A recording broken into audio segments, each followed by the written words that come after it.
Welcome welcome welcome. एक बार फिर से आप लोगों का स्वागत है आपके अपने show Dan and English words gimmick episode 57 में। चलिए आज का नया दिन और होली के बाद का दिन और आज का सिचुएशन ये रहा। Hello, my dear friend. With an abundance of great sincerity, Danglis has come with a new idea that is done and words gimmick. Today's plot is Amitesh and Sajid's fondness were a matter of debate. Nowadays, their friendship went from strength to strength by leaps and bounds with each passing year. Amitesh always chimed in with Sajid's notion.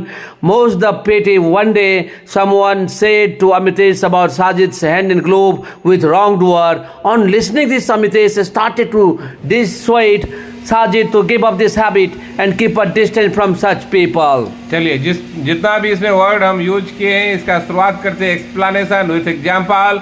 चलिए आज का पहला word ये रहा, That is fondness. Fondness देखिए app के ऊपर लकीर है, इसका मतलब ऐप पे जोर देना होगा। एक के आगे जो बिंदी है तो इसका मतलब आ हो गया, और जब ई उल्टा लिखा हुआ रहता है दैट इज अ, तो क्या पढ़ेंगे fondness. Fondness fondness fondness this is non, इसका मतलब होता है लैकिंग फॉर समवन और समथिंग, मतलब लगाव उसको बोलते हैं। जिसको बोलेंगे जिससे ज़्यादा आपको चाहत हो, लगाव हो, तो उसी को बोले, ज़्यादा इंटरेस्ट हो उसी को हम बोलते हैं फॉन्डनेस। जैसे पहला एग्जाम्पल देखिए, his fondness with math is well known, मैंने उसका जो लगाव जो है मैथ से, मैथमेटिक्स से इतना ज़्यादा है कि सबको पता है कि वो मैथ में बहुत ज़्यादा रुचि रखता है, हमेशा मैथ ही पढ़ते रहता है, इसलिए मैं बोला his fondness with math is well known. And second example is since childhood I had a fondness with yoga, मैंने बचपन से ही मुझे योगा के प्रति बहुत ज़्यादा आकर्षण था, मुझे बहुत ज़्यादा लगाव था, यही मैं बताने का कोशिश किया एग्जाम्पल से। And third example is our lovable student Abhishek has a fondness for sweets. Abhishek has a fondness for sweets, जैसे अभिषेक को जो है स्वीट्स से मैंने मिठाई से बहुत ज़्यादा लगाव है, बहुत लैक करता है।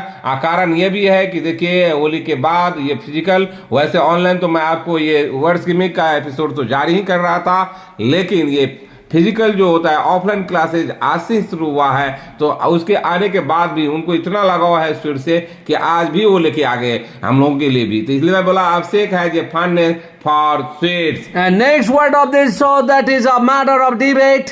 A matter of debate this is idiom, इसका मतलब people having different idea and view about that matter, means discussion, चर्चा में। मैटर ऑफ डिबेट मतलब कोई भी सब्जेक्ट हो उसके बारे में अभी चर्चा चल रहा है, सबका अलग अलग अपना ओपिनियन है, उसको जब हम बोलेंगे मैटर ऑफ डिबेट, उस सब्जेक्ट को बोलेंगे मैटर ऑफ डिबेट। ये इडियम्स है। पहला एग्जांपल से क्लियर कीजिए, English should be compulsory subject और not, it is still a matter of debate. जैसे आप जानते हैं कि इंग्लिश सब्जेक्ट एक ऐसा सब्जेक्ट जो कि खास करके बिहार बोर्ड में अभी तक 10th तक ये कंपलसरी नहीं है, तो कंपलसरी होना चाहिए नहीं होना चाहिए उसका चर्चा का विषय अभी भी वो बना हुआ है, और तो यही मैं बताने का कोशिश किया एग्जाम्पल से।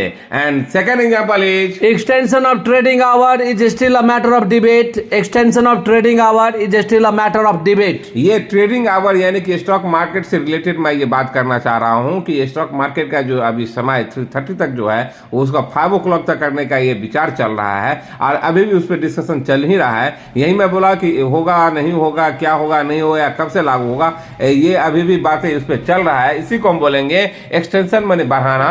Extension of trading our is still a matter of debate. And third example is extension of extra class is a matter of debate. Extension of extra class is a matter of debate. जैसे हम लोग का ये Dan English का classes जो हम लोग लेते हैं, मान लीजिए मैं किसी को एक्स्ट्रा क्लासेस दे रहा था, तो उसको मैं अभी फिर एक्सटेंड करूं, बढ़ाऊं या नहीं बढ़ाऊं, वो अभी चर्चा का विषय ही बना हुआ है। अभी उसमें कोई फाइनल आउटकम नहीं आया है, कोई रिजल्ट अभी तक हम लोग निष्कर्ष पे नहीं पहुंच पाए हैं। उसको जब हम बोलेंगे तो उसको इस ढंग से बोलेंगे, extension of extra class is a matter of debate. और आज का थर्ड वर्ड ये रहा, that is go from strength to strength. This is a idiom. Go from strength to strength means होता है बिकम मोर सक्सेसफुल, बहुत सफलता पा लेना या बहुत सफल हो जाना। सफल होते ही रहिए, सफल जो था उसे भी ज्यादा आप बढ़ जाइए, उसको बोलेंगे go from strength to strength. जैसे एग्जांपल से क्लियर कीजिए, पहला example, by enrolling in Dan and English you can go from strength to strength in English.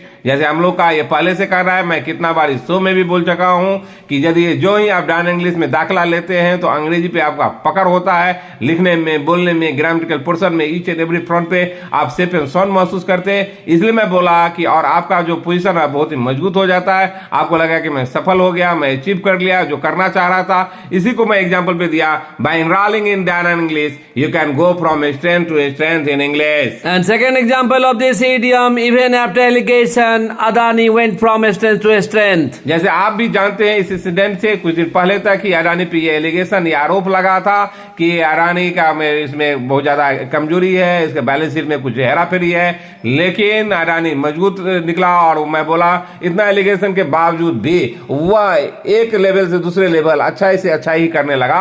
इसलिए मैं बोला even after allegation Adani went from strength to strength. And third example is Under the leadership of Narendra Modi ji, India is going strength to strength in every respect. जैसे आप भी जानते हैं कि जब से नरेंद्र मोदी जी सत्ता में आए हैं, प्रधानमंत्री का पोस्ट होल्ड कर रहे हैं, उनके नेतृत्व में इंडिया बहुत ही अच्छा कर रहा है और हर एक मुकाम पे सफलता ही प्राप्त करते जा रहा है। पहले मान ली एक सेक्टर का हो, मैं एक का नहीं, दो का नहीं, मुझे कहना है कि सभी सेक्टर में बहुत ही अच्छा कर रहा है, सफल हो रहा है। इसलिए मैं बोला कि under the leadership of Narendra Modi ji, India is going strength to strength in every respect. And next word of this show, that is by leaps and bounds. This is a idiom. इसका मतलब होता है very quickly, जल्दी से जल्दी कुछ पा लेना। तो उसको हम बोलेंगे बाय लेप्स एंड बाउंड्स। ये फिर से ये इडियम रहा। इसका एग्जांपल देखिए, पहला एग्जांपल उसको हिंदी में हम बोलते हैं दिन दुनी रात चौगुनी की रफ्तार से आगे बढ़ना। एग्जांपल से क्लियर कीजिए। पहला example, Indian economy is growing by leaps and bounds. जैसे आप जानते हैं कि इंडियन इकोनॉमी जो आजकल जो है बहुत तेजी से बहुत रफ्तार पकड़ लिया है, बहुत आगे बढ़ रहा है। तभी तो हम लोग कहाँ पे पोजीशन में थे, 7, 8, 9, 10 में होंगे, अभी 5th पोजीशन में आगे और इंडिया के 4th में भी जाने के कगार पे हैं। इसलिए हम बोला Indian economy is growing by leaps and bound. And second example is We want to spread our base to each and every nook and crannies of Patna by leaps and bounds. जैसे हम लोग का जो Dan English यहाँ पे है, हम लोग का ये अपना सोच है कि हम लोग का ये कहना है कि पटना के ईच एंड एवरी कॉर्नर पे, मैंने सभी सर्वत्र जगह, पटना के सभी जगह पे हम बहुत तेजी से डैन इंग्लिश को फैलाना चाहते हैं, सभी जगह नाम फैलाना चाह रहे हैं। क्योंकि जो भी अभी कुछ मेरे पर्टिकुलर क्षेत्र में है वहां पे जो भी रोल करता है बहुत ही अच्छा करता है, लेकिन यही हम लोग का सोच है यदि सभी जगह नाम फैलेगा तो बहुत ही आदमी को फायदा होगा। यही मेरा कहना था, मैं एग्जाम्पल में दिया। And third example of this idiom, auto sales are at record level and figure suggests in next month its sale will grow by leaps and bounds. जैसे आप जानते हैं कि 2-4 दिन पहले ही ऑटो सेल्स का नंबर आया था, रिकॉर्ड लेवल पे है, इतना सेल हुआ है क्योंकि इंडियन इकोनॉमी काफी रिजिलेंट है, वाइब्रेंट है, बहुत तेजी से रफ्तार से आगे बढ़ रहा है, सबके हाथ में पैसा है, थोड़ा तेज गति से आगे बढ़ रहा है। और ये जो डाटा जो आया है ये सजेस्ट करता है कि अगला महीना जो होगा, आने वाला जो महीना होगा, इससे भी तेज रफ्तार होगा उसका। तो यही मैं बोला कि auto sales are at record level and suggest in next month its sale will grow by leaps and bounds। और आज का 5th वर्ड ये रहा, that is chime, chime in, CHIME, chime पढ़ेंगे। देखिए टी और जब सिग्मा जब साथ में आता है तो चौ हो जाता है, AI मीन्स होता है आई और M मीन्स माँ। तो chime in means phrasal verb है, इसका मतलब agree with what has been said, मतलब किसी से सहमत होना। मान लो जो कुछ वो कहते हैं आप उससे एकदम एग्री करते हैं, सहमत होते हैं, हामी भरते हैं, उसी को हम बोलते हैं चैम इन। जैसे पहला एग्जांपल से क्लियर कीजिए, Anil always chimes in with the saying of Daniel. मैं Anil, my elder brother Daniel, जो कि हम दोनों आदमी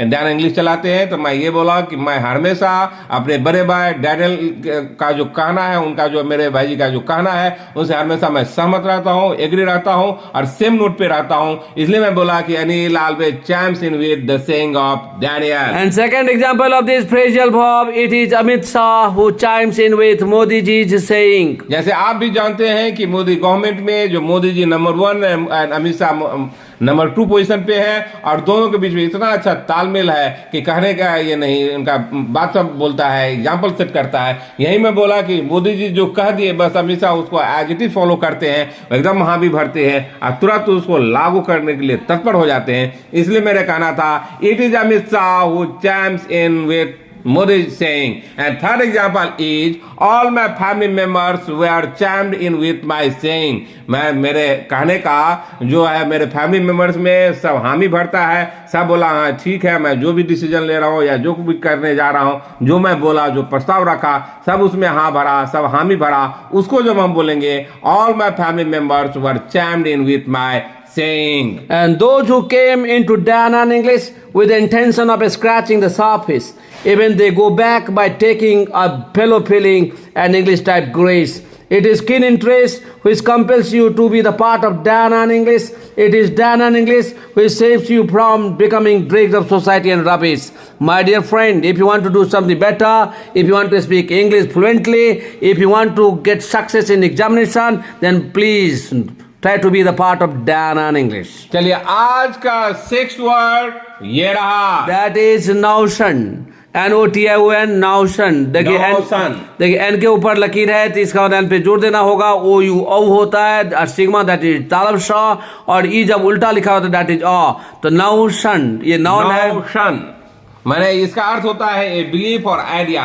माने जो हम लोग का जो आइडिया है या बिलीफ जो कोई मान्यता है उसी को हम बोलते हैं नोशन. जैसे पहला एग्जांपल से क्लियर कीजिए. Now Indian economy is self reliant, therefore even American negative notion can't hamper a lot. माने अब अभी आजकल जो है इंडियन इकोनॉमी इतना खुद ही इतना मजबूत है कि अमेरिका का भी जो नेगेटिव प्रभाव इस पे नहीं कुछ हिला पाएगा, ज्यादा कुछ नहीं रोक पाएगा. यही मैं बोला कि no Indian economy is self reliant. माने सेल्फ रेलिएंट माने पूरा आत्मनिर्भर जो बोलते हैं उसी को बोलेंगे self reliant. Therefore even American negative notion can't hamper a lot. And second example of this noun, some fragile company affected most by negative sentiment as well as notion. जैसे आप जानते हैं जो कमजोर कंपनी रहता है, जो कुछ न्यूज पे भी काफी ज्यादा लॉस हो जाता है, उसके शेयर में उतार चढ़ाव ज्यादा आ जाता है, वोलेटिलिटी आ जाता है, उसी को मैं बोला कि फ्रेजाइल माने बहुत ही तुरंत ही माने काफी अफेक्टेड हो जाता है न्यूज से. तो मैं बोला कि नेगेटिव सेंटिमेंट या नेगेटिव जो नोशन, जो आइडिया और बिलीफ जो कोई रखता है उससे भी वो बहुत ज्यादा हैम्पर हो जाता है, बहुत ज्यादा अफेक्टेड हो जाता है, काफी लूज कर जाता है. यही मैं एग्जांपल में बताया. And third example is Being Indian, we should chime in with Indian notion. मेरा हम लोग का ये कहना है कि भारतीय होने के नाते हम लोग का जो भारतीय का जो डेवलपमेंट का जो कुछ भी प्रस्ताव रहता है, जो बिलीफ है, अपना जो बिलीफ है, अपना जो आस्था है, अपना जो विचार है, उससे सहमत होना चाहिए अपने लोगों को. इसलिए मैं बोला कि being Indian we should chime in with Indian notion. और आज का 7th वर्ड ये रहा, More's the pity. MORE''S. More's the pity. This is a idiom. इसका मतलब unfortunately, अभाग्य बस. जैसे देखिए इससे पहले हम लोग केवल अनफॉर्चुनेटली ही यूज करते थे, लेकिन आज से मेरे दोस्त यूज करना शुरू कीजिए idioms. More's the pity. During the first example of this idiom, during accident, his bike damaged severely. More's the pity, bike was not insured. मान लीजिए हाल फिलहाल में उनका एक्सीडेंट कुछ हुआ था, उनका जो बैग था वो काफी सीवियरली डैमेज हो गया, टूट गया, क्षतिग्रस्त हो गया. लेकिन अनफॉर्चुनेटली अभाग्यवश ये था कि वो इंश्योरेंस नहीं था उसका बैग का, इसलिए उनको इंश्योरेंस क्लेम नहीं हो पाया. यही मैं जब बताने का कोशिश किया इंसिडेंट से और एक सिचुएशन से और एग्जाम्पल में, तो इस ढंग से यूज करेंगे. During accident his bike damage severely, more's the pity, back was not insured. And second example of this idiom, on reaching late, more's the pity, I couldn't meet him. मैंने अभाग्यवश ऐसा रहा कि मैं वहां लेट पहुंचा, इसलिए मैं उनसे मिलने गया था लेकिन वो मिल नहीं पाए, क्योंकि पहले से ही अनफॉर्चुनेटली दुर्भाग्य से ऐसा हुआ कि मैं वहां लेट पहुंचा. उसको जब हम बताएंगे इस ढंग से इसको यूज करेंगे. और आज का 8th वर्ड ये रहा, That is hand in glove. Hand in glove, this is idiom. इसका मतलब होता है working together, especially dishonestly.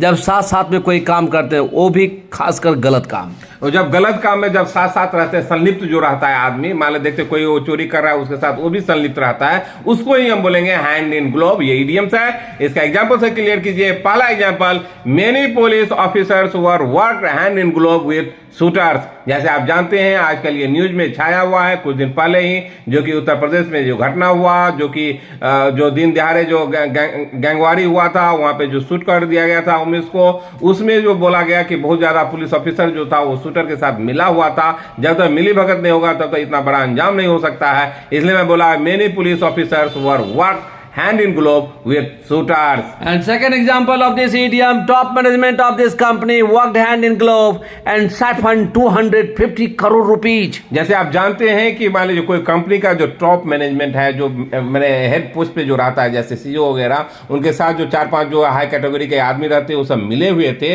और वो मिलजुल करके क्या किए, वो कंपनी से 250 करोड़ रुपया उसे निकाल लिए और इधर उधर कर दिए, उसको बैलेंस शीट में दिखा दिए। यही मैं बोलना चाहा कि top management of this company work hand in glove and siphon 250 crore rupees. इसको यूज कीजिए ऐसे, हैंड इन ग्लोव। और आज का 9th वर्ड ये रहा, डिसवाइड। देखिए DID हो गया, एस के ऊपर लकीर है, इसका मतलब एस पे जोर देना होगा, EIAE होता है, तो पढ़ेंगे dissuade. Dissuade. This is a verb, इसका मतलब to persuade somebody to not to do something. मैंने किसी को आप बोलिए, मैंने कहिए मैंने कि ये काम नहीं करो, करने से मना करना या उसको मैं किसी तरह समझाना, उसी को बोलेंगे डिसवेड। जैसे पहला एग्जांपल देखिए, Anmol dissuaded Nitish to give up fighting. मैंने अनमोल जो है नीतीश को किसी तरह ये मनाया और उसको बोला कि ये काम मत करो, जो फाइटिंग कर रहा था, छोटे छोटे बातों पे ही वो झगड़ा करने लगता था, इसलिए बोला कि इस आदत को दूर करो, इसको छोड़ो, गिव अप मैंने छोड़ना, त्यागना। तो इसलिए मैं बोला कि Anmol decided Nitish to give up fighting. And second example of this verb, his guardian dissuades him from going there in night. मैं उनका जो गार्जियन था, उनको रात में जाने से, वहां जाने से मना कर दिए, बोले किसी तरह उनको मनाए कि वहां नहीं जाओ, रात में खतरा होता है, दिक्कत होता है। इसलिए मैं बोला कि his guardian dissuades him from going there in night. And third example is 370 article you to dissuade Indians to buy land in JK। जैसे आप जानते हैं कि 370 आर्टिकल जब तक वहां पे था जम्मू कश्मीर में, तो कोई भी इंडियन सिटीजन जो जम्मू कश्मीर का नहीं है, उसके बाहर का आदमी वहां पे लैंड भी नहीं खरीद सकता था, उसको रोका जाता था। वही मैं बोला कि 370 article used to dissuade Indian to buy land in JK। 10 times we said, still we are saying, throw caution to the wind, nothing will be will o' the wisp, pay heed on what is said by Dana in English। चलिए, मुझे आशा है कि जितना भी इसमें हम word use किए थे, ईच एंड एवरी वर्ड को एक्सप्लेन कर दिया हूँ विथ डिटेल एग्जाम्पल, और भी साधारण एग्जाम्पल, और आप इस पे वर्क कीजिए, सिचुएशन में डालिए। चलिए बिना देरी किए एक बार सिचुएशन फिर से पढ़ देता हूँ। Amitesh and Sajid's fondness were a matter of debate nowadays.